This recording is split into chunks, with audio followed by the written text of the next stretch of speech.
राजीव की दुकान पे मोमोज खा खा के मेरे 2 मोमोज निकल आए थे। जब मैं बस में जा रहा था, मेरे पास में एक सुंदर लड़की भी खड़ी थी। सामने कुछ लड़की लौंडे खड़े थे और उन लौंडों की नजरें मेरी छाती पे थी। कैरेटीन होता है ना? हाँ, क्रिएटिन। हाँ, वही वो शैम्पू में भी रहता है, वो शैम्पू में भी रहता है, वो भी रहता है वो। हाउ टू मेक बॉडी, नहीं, hulk type body at home without any workout. तो पिछले 2 सालों से मैं जिम जाने का सोच रहा हूँ, पर अनफॉर्चुनेटली मेरे को टाइम ही नहीं मिल रहा था। राजीव मोमोज के यहाँ पे लाइनें इतनी लंबी लगने लग गई थी। मैं घर से निकलता तो जिम जाने के लिए था, पर राजीव ने जिम के जस्ट सामने दुकान खोल ली थी। अब राजीव की दुकान पे लाइनें लगती हैं और वो लंबी लाइन जाके खत्म हो रही होती है जिम के गेट पे। जिम से आते हुए तुम अपने आप उस लाइन में लगे हो। बेचारे हल्क जैसे लौंडे 5-5 घंटे कसरत करने के बाद पनीर मोमोज खा रहे हैं। पनीर है इसमें, ये देखो, protein. Rajiv daily up down करता था नेपाल से यहाँ तक, वो भी सपरिवार। राजीव की दुकान पे मोमोज खा खा के मेरे 2 मोमोज निकल आए थे, पर मेरे को उतना फर्क नहीं पड़ता था इन चीजों से। उस एक दिन तक जब मैं बस में जा रहा था, मेरे पास में एक सुंदर लड़की भी खड़ी थी। सामने कुछ ठरकी लौंडे खड़े थे और उन लौंडों की नजरें मेरी छाती पे थी। उस दिन मेरे को 2 चीजें रियलाइज हुई। पहला तो ये कि हमारे शहर में लड़के भी सेफ नहीं है, और दूसरा ये कि गड्ढे बहुत है हमारे एरिया में। देख। क्या है ये? मेरे को जिंदगी में पहली बार मोटापे का एहसास हुआ। ओ भैया उतर जाओ, आगे आपका स्टार। नहीं भैया, मेरे को आगे जिम पे उतार देना। जिम जाके मेरे को पता चला कि इनके अलग ही चोचले चल रहे हैं। तुम्हारे जूते पे हल्की सी भी धूल मिट्टी नहीं लगी होनी चाहिए। एक लौंडा जाने कहाँ से गोबर में खड़ के आया उसका जूता, वहाँ जिम की चढ़ाव पे ही साफ कर रहा है। ट्रेनर जिम के गेट पे खड़ा खड़ा देख रहा है उसको। अंदर घुसने के पहले सबके जूते चाट के चेक करता है वो। कुछ है? मेरे को ऐसा लगता है कि बॉडी और दिमाग इनवर्सली प्रोपोर्शनल होता है। कभी देखा है तुमने किसी इंसान के पास बॉडी और दिमाग दोनों? तुमको चूज करना पड़ता है बॉडी और दिमाग में से एक चीज, पर बात ये है कि वो चूज करने के लिए भी तो दिमाग चाहिए। जो भी लौंडे हल्क जैसे घूम रहे होते ना जिम में, सबसे पहले तो यार अपनी साइज का टी शर्ट पहनो। 2 साइज छोटा टी शर्ट पहन के यहाँ पे होशियारी मत मारो। ऐसा लगता है दिमाग बेच के प्रोटीन पाउडर लेके आए हैं। जिम करने के पहले प्रोटीन पी रहे, जिम करते करते प्रोटीन पी रहे, जिम के बाद भी प्रोटीन पी रहे, उसके बाद भी तुमको बॉडी दिखाने के लिए 2 साइज छोटा टी शर्ट पहनना पड़ रहा है। जिम में लौंडे लोग ड्रग डीलर जैसे मिलते हैं। बैकग्राउंड में न जाने कौन सा पंजाबी गाना चल रहा है और यहाँ पे 2 लौंडे हाथ मिलाने की कोशिश कर रहे हैं। एकदम कोऑर्डिनेशन चाहिए यार जिम में हाथ मिलाने के लिए। पिछली बार मैंने जिम इसीलिए छोड़ा था क्योंकि ट्रेनर ने मेरे से हाथ नहीं मिलाया था। मैंने उसके लिए दोस्ती का हाथ आगे बढ़ाया था, इग्नोर कर दिया उसने मेरे को, क्योंकि उसका पूरा ध्यान लड़कीबाजी में था। वैसे एक बात बताओ, करोगी क्या इतनी कसरत करके? घर जाके तो रोटी ऐसी गली हरकतें करोगे तो पिटोगे ही ना। अगर तुम सच्चे में किसी को डेट करना चाहते हो तो हैपन यूज करके देखो ना। क्या? हैपन एक रियल लाइफ डेटिंग ऐप है जहाँ पे तुम उन लोगों को डेट कर सकते हो जिनके साथ तुमने पाथ क्रॉस किया हो। हैपन पे मेरे को भी लड़की मिल सकती है।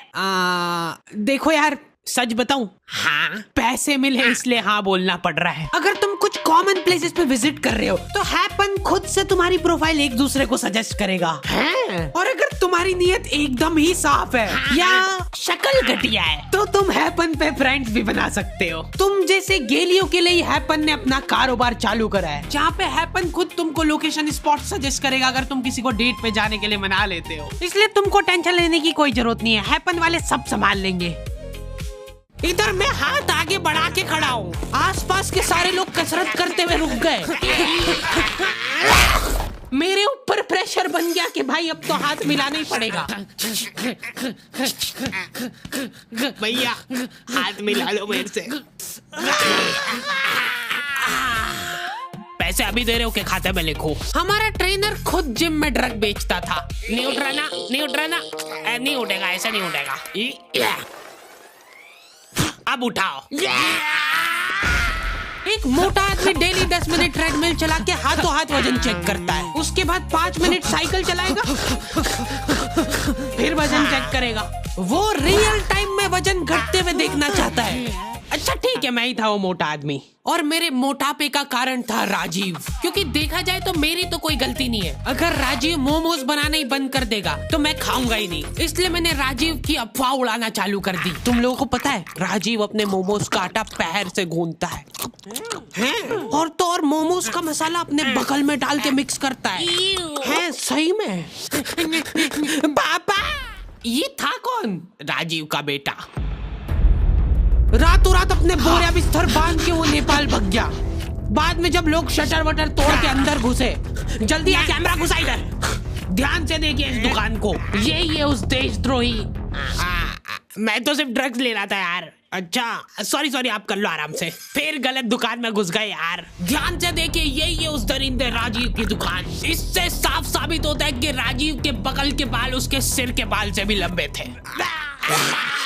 राजीव के जाने के बाद मैंने मोमोज छोड़ दिए थे, साथ ही में मेरे को जिम भी छोड़ना पड़ा क्योंकि फीस मांग ली थी यार उनने। ये क्या बात हुई यार, मेहनत हम लोग करे, पसीना हम बहाए और फिर फीस तुमको दे दे। दिहाड़ी ना कर लूं मैं इससे बढ़िया। उसके बाद से मेरे को जिम जाने की जरूरत ही महसूस नहीं हुई। मैंने यूट्यूब पे सब देख लिया था, हाउ टू मेक बॉडी नहीं hulk type body at home without any workout in 2 minutes. हर रात सोने से पहले हम लोगों की जूम मीटिंग होती है जिसके अंदर हम 4 लौंडे वो वीडियो स्क्रीन शेयर करके देखते हैं। 1 2 ये गलीचपना मैंने मेरे दोस्तों से सीखा है। ये लोग एक्सेप्शंस थे, इनके पास बॉडी और दिमाग दोनों ही नहीं था। जूम मीटिंग वगैरह करके हम लोग सो जाते हैं, ठीक है। उसके बाद ये फोन लगा के पूछ रहा है, भाई मैं सप्लीमेंट वगैरह तो ले रहा हूँ पर यार मेरे को अजीब सा लग रहा है। क्या ले रहा है भाई तू? कैरेटीन होता है ना। हाँ क्रिएटिन, हाँ वही वो शैम्पू में भी रहता है वो, है ना, तो वो मैं पी रहा हूँ डेली। क्या? कहीं पे भी तुमको निहायती गलीच लोग दिख जाए ना, समझ जाना मेरे दोस्त है वो। रुक, वो देख, वो राजीव के बेटे जैसा नहीं लग रहा है? राजीव कभी नेपाल गया ही नहीं था। अरे यार फिर गलत दुकान में घुस गए अपन। उसने हमारे जिम ट्रेनर के साथ हाथ मिला लिया था और ट्रेनर ने हाथ मिला भी लिया। मेरे से क्यों नहीं मिलाया था? अब ये लोग साथ में मिलके मोमो में ड्रग डाल के बेचते हैं। और न जाने कहां से राजीव का बच्चा मिल गया मेरे गलीच दोस्तों को। कहां से लाया ये पतंग? भैया वो मेरी, ला इधर दिखा, दे दो ना मेरी पतंग, दे दो। देख भाई, अब अपने पास 2 ऑप्शन है, या तो अपन इससे पतंग छीन ले या फिर इसकी पतंग तोड़ दे। नहीं। क्या कहता है? देख भाई, अगर तो अपन इसकी पतंग छीन के ले जाते हैं तो उसकी याद में 10-15 दिन तो रोएगा, पर उसके बाद धीरे धीरे भूल जाएगा। पर अगर अपन ने इसको तोड़ के दे दी वापस तो ये हर दिन दुखी होगा, हर दिन रोएगा टूटी हुई पतंग देख के। ठीक है, तो तोड़ देते हैं। मैं एकदम प्रो हुआ करता था पतंग उड़ा के, अगर कोई मेरे को दे दे तो उसको नीचे लाने में। हाँ पीछे जा, और हाँ अब दे उड़ंची, मांझा पकड़ जल्दी। मैं जिसके साथ भी पतंग उड़ाने जाता था मेरे को मांझा पकड़ा देते थे वो। मैं मन ही मन सोचने लगा था कि कहीं ऐसा तो नहीं कि मैं बहुत ही अच्छा मांझा पकड़ता हूँ, मेरे से अच्छा कोई मांझा ही नहीं पकड़ सकता है। बहुत जल्दी दूर हो गई मेरी ये गलतफहमी, क्योंकि मैं वो भी ठीक से नहीं कर पाता था। जल्दी डील दे।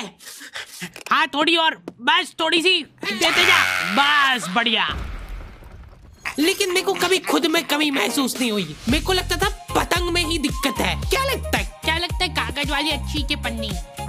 कागज हल्का होता है कि पन्नी? घनघोर डिस्कशन के बाद सब्जी वाले से जो लड़ के पन्नी ली थी मम्मी ने, वो पन्नी पे गट्टी का धागा बांध के उसकी पतंग बना के उड़ाता था मैं अपने स्ट्रगल के दिनों में, क्योंकि मम्मी को नफरत हो गई थी पतंग से। उन्होंने न जाने कौन सी न्यूज में देख लिया था कि ये मांझे के धागे से लोग कट कट के मर रहे हवा में। महामारी हो गई पूरे शहर में। आतंकवादियों ने बम बनाना अब छोड़ दिया है। मांझे से कश्मीर काट के ले जाएंगे वो लोग।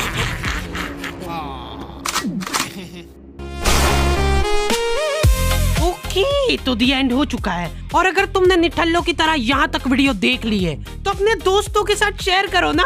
करो, अभी तक नहीं करा ना, जल्दी से करो, फटाफट कर दो। मेरे साथ और ज्यादा बकलोली करना है तो तुम लोग इंस्टाग्राम पे भी आ सकते हो। बाकी हैपन चेकआउट करना मत भूलना, लिंक तुमको डिस्क्रिप्शन और पिन कमेंट में मिल जाएगी। अभी चेकआउट करो इसको मेरी लिंक से। इस वीडियो के बाद मेरे पास हैपन के ब्रांड मैनेजर का कॉल आना चाहिए। हार्डी भाई, हाँ बोलो, इतने ट्रैफिक से ऐप क्रैश हो गया क्या आपका? एक भी कन्वर्जन नहीं आया है तुम्हारी बच्चा ऑडियंस में से।